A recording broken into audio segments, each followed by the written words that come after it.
Welcome everyone, virtual classes में आपका स्वागत है।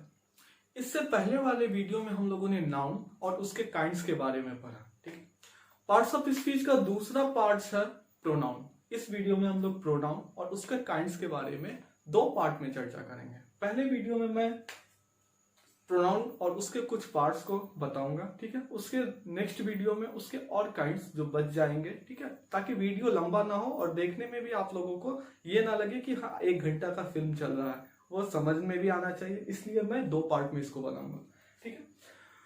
तो मैं बस एक रिक्वेस्ट करता हूं कि जो लोग इसे देखते हैं उसको शेयर करें, ताकि ज्यादा से ज्यादा लोगों को मैं जो बताता हूं वो शेयर हो सके, उनके पास जा सके और वो भी उसका लाभ उठा सके। तो आइए हम लोग शुरू करते हैं प्रोनाउन के बारे में। तो a pronoun is a word used in place of a noun. As a definition मैं पार्ट्स ऑफ स्पीच में बता चुका था प्रोनाउन किसे कहते हैं। तो प्रोनाउन एक ऐसा वर्ड होता है जिसे नाउन के जगह पर स्थान पर इस्तेमाल किया जाता है। तो नाउन के स्थान पर इस्तेमाल करने वाले वर्ड को, ठीक है, प्रोनाउन कहा जाता है। जैसे हम लोग क्या उपयोग करते हैं नाउन की जगह पे, किसी नाम की जगह हम आई, ठीक है, we, you, he, she, it, they, this, that, ये सबों का उपयोग करते हैं। इसके बाद और भी बहुत सारे प्रोनाउंस के एग्जाम्पल है, ठीक है। अब इसका उपयोग क्यों किया जाता है? क्योंकि बार बार किसी के नाम को लेकर सेंटेंस में बोलना, जैसे हम एक एग्जाम्पल बोलते हैं, ठीक है, राम, श्याम और मोहन अच्छे दोस्त थे। राम, श्याम और मोहन का घर पटना था। राम, श्याम और मोहन हमेशा खेलते रहते थे। तो बार बार ये क्या हो रहा है, राम, श्याम और मोहन, ये बार बार रिपीट हो रहा है। लेकिन अगर हम ये ऐसे बोल दे राम, श्याम और मोहन अच्छे दोस्त थे, वे हमेशा खेलते रहते, तो यहाँ पे क्या हुआ, उनके नाम के जगह पे एक वर्ड आ गया वे वर्ड क्या किया, उनके नाम के जगह पे भी आ गया और इससे पता भी चल रहा है कि हाँ उन्हीं के लिए लिया गया।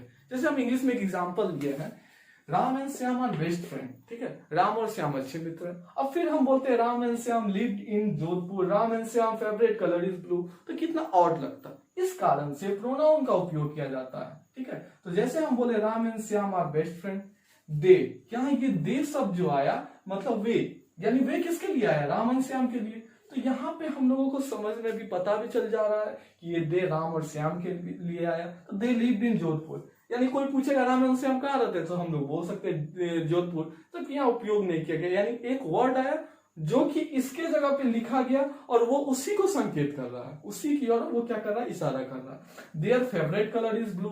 अब यहाँ पे एक वर्ड है, यहाँ पे राम एंड श्याम, यहाँ पे चर्चा नहीं किया गया, बस एक वर्ड आया देयर। ये देयर वर्ड जो है वो राम एंड श्याम के लिए उपयोग किया गया। ये पढ़ने से ही हमें समझ में आ जाए।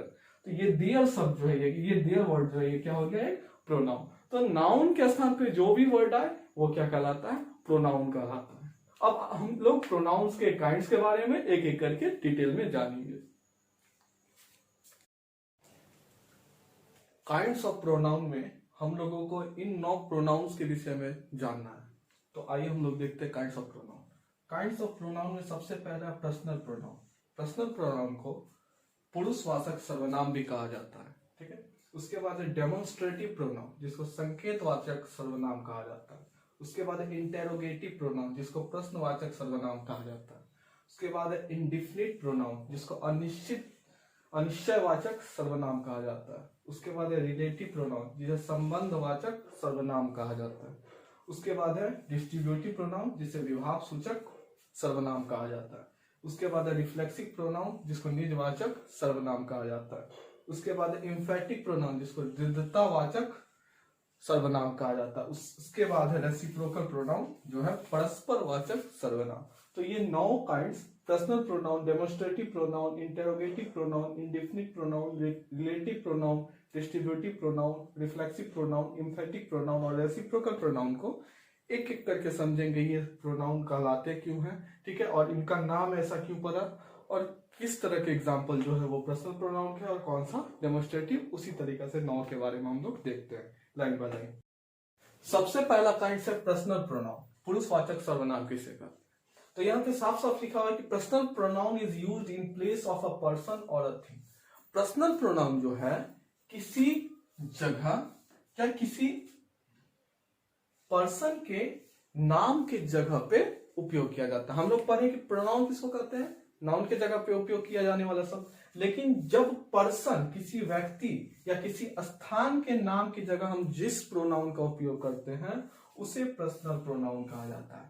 शायद I, we, you, he, she, it या दे का उपयोग जो है हम लोग पर्सन या थिंग्स के नाम के जगह करते हैं। क्योंकि ये सब्जेक्ट के रूप में उपयोग किया जाता है, यानी सेंटेंस के आगे में उपयोग किया जाता है, इसीलिए इसको सब्जेक्टिव प्रोनाउन भी कहा जाता है। जैसे एग्जाम्पल, हम लोग सेंटेंस में एग्जाम्पल देखते हैं, ही इज अ टीचर। यहाँ पे टीचर के नाम की जगह यानी पर्सन के नाम की जगह, ठीक है, यहाँ पे ही का जो प्रयोग किया गया है किसी नाउन के स्थान पर पर्सन के लिए किया गया है। किसी पर्सन का यहाँ नाम रहता है, जैसे राकेश इज ए टीचर या कोई सीमा इज ए टीचर, ठीक है, तो पर्सन के नाम के जगह पे यहाँ पे ही का उपयोग किया गया है, ठीक है, इसीलिए ये प्रोनाउन जो कहलाएगा वो पर्सनल प्रोनाउन कहलाएगा। ठीक उसी तरह इट इज अ बुक, यहाँ पे किसी वस्तु के नाम के जगह इट का उपयोग किया गया है, यानी थिंग्स या प्लेस के नाम के जगह पे, ठीक है, तो प्लेस या थिंग्स, सॉरी यहाँ पे थिंग्स और अ पर्सन या प्लेस, पर्सन और थिंग्स है ना, ठीक है, तो यहाँ पे किसी थिंग्स के नाम के जगह पे, चीजों के नाम के जगह पे यहाँ पे जो ये प्रोनाउन का उपयोग किया है, ठीक है, इट का जो प्रयोग किया गया है ये थिंग्स के नाम के जगह पे किया गया है, इसीलिए ये जो है पर्सनल प्रोनाउन कहलाएगा। पर्सनल प्रोनाउन का ये एग्जाम्पल है। तो पर्सनल प्रोनाउन सब्जेक्ट के रूप में उपयोग किया जाता है, इसीलिए इसको सब्जेक्टिव प्रोनाउन भी कहा जाता है, और पर्सनल प्रोनाउन प्लेस, पर्सन या थिंग्स के नाम के जगह उपयोग किया जाता है। अब आगे प्रोनाउन का तीसरा पार्ट है डेमोन्स्ट्रेटिव प्रोनाउन, ठीक है। डेमोन्स्ट्रेटिव प्रोनाउन किसे कहते हैं? तो a demonstrative pronoun is a pronoun that points to a noun, यानी डेमोन्स्ट्रेटिव प्रोनाउन उस प्रोनाउन को कहते हैं जो नाउन की ओर संकेत करता है। हम लोग को मालूम है प्रोनाउन किसे कहते हैं, नाउन के स्थान पर लगने वाला शब्द को प्रोनाउन कहा जाता है। लेकिन अगर वह किसी नाउन की ओर संकेत कर रहा है, ठीक है, तो वो प्रोनाउन का जो पार्ट है वो कहलाएगा डेमोन्स्ट्रेटिव प्रोनाउन, यानी वो प्रोनाउन जो है कौन सा प्रोनाउन होगा, डेमोन्स्ट्रेटिव प्रोनाउन, ठीक है।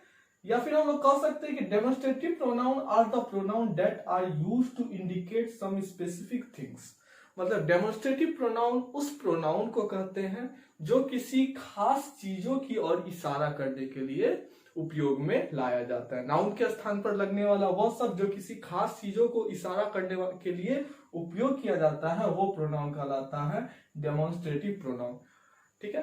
तो नाउन की जगह पे जब भी दिस, दैट, दीज, दोज लगा हो और वह किसी स्पेसिफिक थिंग्स की ओर पॉइंट करे, यानी नाउन की ओर पॉइंट करे, तो वो कहलाएगा डेमोन्स्ट्रेटिव प्रोनाउन। जैसे एक एग्जांपल में देते हैं, देखो जैसे यहाँ दिस इज माय बुक, यहाँ पे दिस का प्रयोग जो है वह एक नाउन की जगह पे हुआ है, तो दिस एक प्रोनाउन है। तो अब दिस कौन सा प्रोनाउन है, तो यहाँ देखो ये क्या कर रहा है, किसी बुक की ओर इशारा कर रहा है, ठीक है, दिस इज माय बुक, यह मेरा बुक है।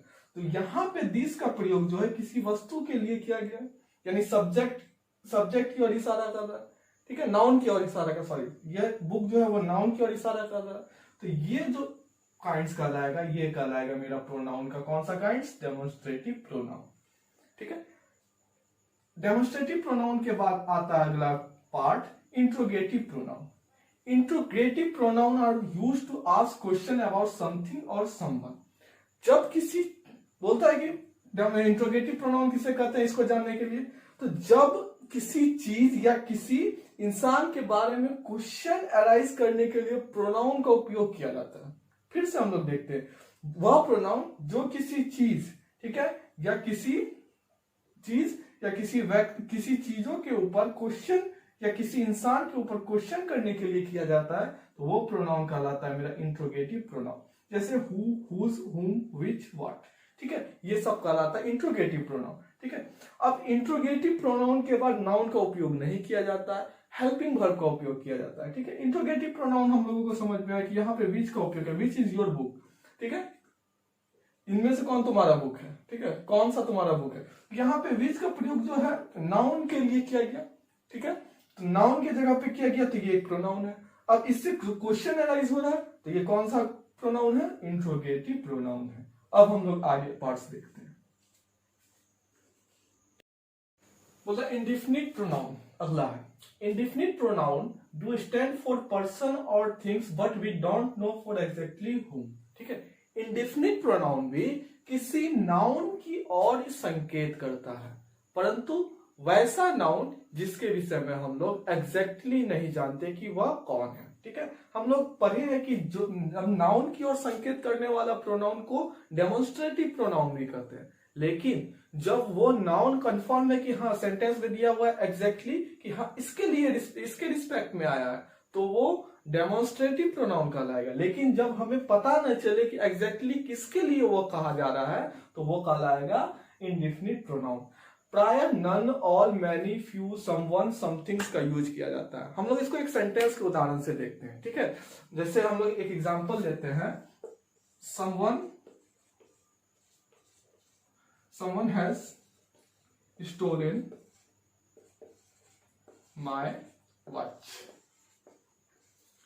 मैंने एक एग्जांपल लिया, वो एग्जांपल क्या है, someone has stolen my watch। किसी ने मेरा क्या किया है, वॉच को चोरी कर लिया, यानी घड़ी को चोरी कर लिया। तो यहाँ पे नाउन की ओर संकेत हो रहा है, किसी पर्सन की ओर संकेत हो रहा है या किसी चीजों की ओर संकेत हो रहा है। ठीक है, तो यहाँ पर्सन, कौन सा पर्सन चोरी किया इसके बारे में जानकारी नहीं है। तो ये जो समवन वर्ड जो आया प्रोनाउन, ये हम लोगों को ये नहीं बता पा रहा है कि किसके लिए एग्जैक्टली यह प्रयोग किया गया है। तो ये समवन कहलाएगा क्या, इंडेफिनिट प्रोनाउन कहलाएगा। ठीक है, अब जैसे यहाँ पे कोई ऐसा वर्ड आता है जिससे पता चल जाता, ठीक है, यहाँ पे वैसा प्रोनाउन का यूज किया जाता है कि जिससे पता चल जाता है कि हाँ इसने मेरा पेन चोरी किया है, तो वो कहलाता है डेमोन्स्ट्रेटिव प्रोनाउन। ठीक है, तो अंतर ये है डेमोन्स्ट्रेटिव प्रोनाउन और इनफिनाइट प्रोनाउन में। ठीक है, अंतर नहीं भूलना है।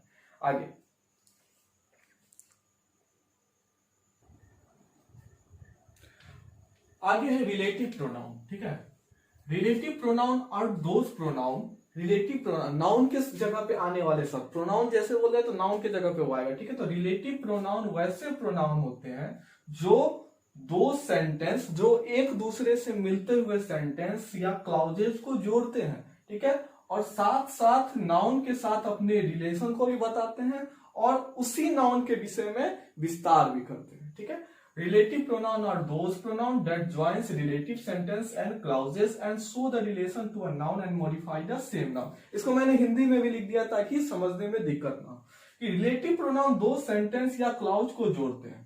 ठीक है, तथा अपने से पहले आने वाले नाउन, जहां पे वो प्रोनाउन है, ठीक है, प्रोनाउन का यूज होगा, उससे पहले आने वाले नाउन के साथ अपने रिलेशन को दर्शाएंगे और साथ साथ उसके बारे में भी बताएंगे। ठीक है, तो हु, विच, वेयर, हुम, दैट, ये सब का उपयोग किया जाता है रिलेटिव प्रोनाउन के लिए। मैंने इससे पहले इंट्रोगेटिव प्रोनाउन में भी यही एग्जांपल दिया था, तो कंफ्यूजन फिर आएगा। तो कंफ्यूजन दूर करते हैं। सबसे पहले जब प्रोनाउन के जगह पे वैसा, नाउन के जगह पे वैसा शब्द आए, ठीक है, इन सभी में से कोई वर्ड आए और उससे क्वेश्चन एराइज हो, ठीक है, नाउन के विषय में क्वेश्चन एराइज हो, किसी चीज के विषय में, समवन या समथिंग के विषय में, कोई व्यक्ति या कोई चीजों के विषय में क्वेश्चन एराइज हो, ठीक है, तो वो वहां पे ये वर्ड जो है वो इंट्रोगेटिव होगा। लेकिन जब सेंटेंस को जोड़ने का बात आया, ठीक है, क्लाउजेस को जोड़ना हो या सेंटेंस को जोड़ने के लिए अगर ये वर्ड का उपयोग किया जाता है, तो वहां पे ये एग्जांपल होगा किसका, रिलेटिव प्रोनाउन का। ठीक है, जैसे एक एग्जांपल है, this is the book which I bought. ठीक है, यहाँ पे तो पहले तो दिस है, ये कौन सा प्रोनाउन है हम लोग पढ़ चुके हैं, डेमोन्स्ट्रेटिव प्रोनाउन। अब देखो यहाँ पे भी एक प्रोनाउन आया विच, ये क्या कर रहा है, दिस इज अ बुक एक अलग सेंटेंस है, आई बाउट एक अलग सेंटेंस है, दो अलग अलग सेंटेंस है, एक दूसरे से रिलेटेड है। ठीक है, कि ये बुक है जिसे मैंने खरीदा। ठीक है, this is the book which I bought, तो यहाँ विच शब्द आके क्या किया, ये दोनों सेंटेंस को मिलाया, तो ये विच क्या कौन सा प्रोनाउन कहलाएगा, रिलेटिव प्रोनाउन। साथ साथ ये बता रहा है कि this is the book which I book, वो कौन सा बुक है जिसे मैंने खरीदा, यानी नाउन के विषय में और विस्तार से बता रहा है कि हाँ जिसे मैंने खरीदा। ये विच किसका एग्जाम्पल होगा, रिलेटिव प्रोनाउन का। ठीक है, रिलेटिव प्रोनाउन समझ में आ गया। अब आगे हम लोग देखते हैं, इस वीडियो में हम लोगों ने 5 काइंड्स के बारे में, प्रोनाउन के 5 काइंड्स के बारे में पढ़ा। अब बचा हुआ डिस्ट्रीब्यूटिव, रिफ्लेक्सिव, एम्फैटिक और रेसिप्रोकल प्रोनाउन हम लोग प्रोनाउन के नेक्स्ट वीडियो में पढ़ेंगे। ठीक है, जो कि कल अपलोड कर दिया जाएगा।